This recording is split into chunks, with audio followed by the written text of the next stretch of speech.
And Jesus said, "Whoever has something in his hand, to him more will be given. And whoever has nothing, even the little he has, will be taken away." The Gospel of Thomas, saying 41. And friends, I'd like to tell you a short story based on these words from Jesus. The town of Willow Creek was the kind of place where time felt slower. Its streets were lined with old brick storefronts, faded murals from another era, and a railroad that hadn't carried passengers in decades. Yet, in the heart of Main Street stood Grace's Oven, a small bakery with a weathered white door and a sign that buzzed when it felt like it.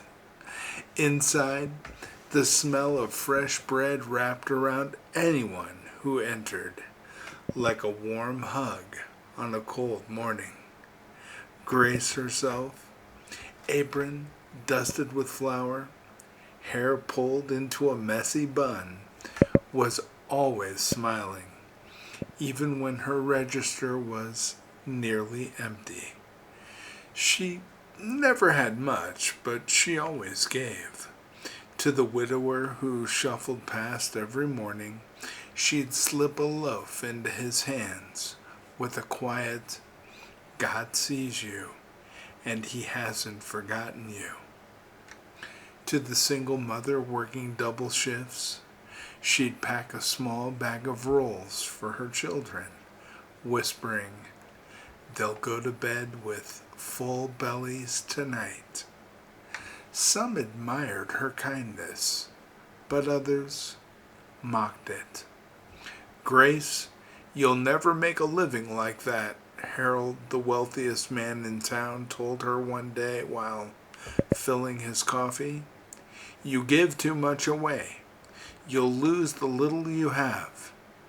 Grace only smiled and replied softly, "Jesus said that when you give what's in your hand, God multiplies it.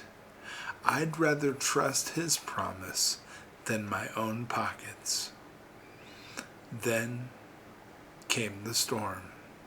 Snow fell for 3 straight days, thick enough to swallow cars and silence the town. Deliveries stopped. Shelves in the only grocery store went bare. Fear began to creep into the hearts of Willow Creek. Yet, from Grace's bakery came light and warmth. Her oven blazed as she worked through the nights, kneading, baking, and handing out loaves to anyone who knocked on her door. She never asked for a dime. Neighbors saw this and began to act. Farmers brought her sacks of grain.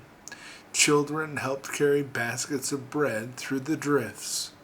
The mayor himself came to thank her, shaking his head in wonder. "You've kept this town alive, Grace." She only replied, "I just gave what I had. God did the rest." Meanwhile, Harold had hoarded supplies in his gas station, waiting to sell them later at higher prices.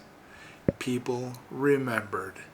They saw the greed, the coldness, and when the roads cleared, they turned away from him. His wealth couldn't buy back the trust he had lost. When spring arrived, Grace's Oven became more than a bakery. It became the heart of Willow Creek. People traveled from neighboring towns to meet the woman who had fed a community during its darkest week. Her business flourished, not because she chased profit, but because she opened her hands. And when she told the story later to anyone who asked why she did it, she would begin with the words of her Lord. Whomever has something in his hand, to him more will be given, and whoever has nothing, even the little he has, will be taken away.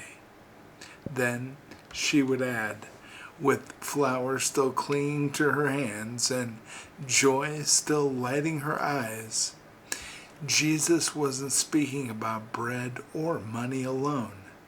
He was speaking about love, faith, and compassion. If you open your hand, you'll find it filled again. But if you close your fist, you'll lose even what's inside. And in Willow Creek, every loaf of bread told that story. God bless you, my friends.